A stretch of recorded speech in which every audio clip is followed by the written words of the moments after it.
നാം എല്ലാവരും പരിശുദ്ധാത്മാവിനെ പ്രാപിക്കണമെന്ന് ദൈവം നമ്മെക്കുറിച്ച് ആഗ്രഹിക്കുന്നു. പരിശുദ്ധാത്മാവിനെ കൂടാതെ വിജയകരമായ ഒരു ക്രിസ്തീയ ജീവിതം നയിക്കുക അസാധ്യമാണ്. നാം എല്ലാവരും പരിശുദ്ധാത്മാവിനാൽ നിറയുമ്പോൾ നമ്മുടെ ജീവിതത്തിൽ നിന്ന് ജഡസ്വഭാവങ്ങൾ മാറി ആത്മസ്വഭാവമുള്ള വ്യക്തികളായി മാറുവാനായി സാധ്യമാണ്. ദൈവത്തിൻ്റെ തിരുവചനം ഇപ്രകാരമാണ് പറയുന്നത്.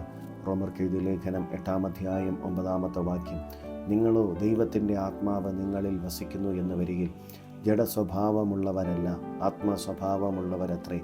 ക്രിസ്തുവിൻ്റെ ആത്മാവില്ലാത്തവൻ അവനുള്ളവനല്ല എന്ന് ദൈവത്തിൻ്റെ തിരുവചനം പറയുന്നു. ക്രിസ്തുവിൻ്റെ ആത്മാവുള്ളവരായി ജീവിപ്പാൻ തക്കവണ്ണം ദൈവം നമ്മെക്കുറിച്ച് ആഗ്രഹിക്കുമ്പോൾ ഈ ദിവസം പറയാമോ, പരിശുദ്ധാത്മാവെ അങ്ങ് എൻ്റെ ഹൃദയത്തിലേക്ക് കടന്നു വരണം. എൻ്റെ ജീവിതത്തിലുള്ള ജഡസ്വഭാവങ്ങളെ മാറ്റി ആത്മസ്വഭാവമുള്ള വ്യക്തികളായി എന്നെ മാറ്റണമെന്ന് പ്രാർത്ഥിക്കാമോ? ദൈവത്തിൻ്റെ കരത്തിലേക്ക് ഒന്ന് ഏൽപ്പിച്ചു കൊടുക്കാമോ?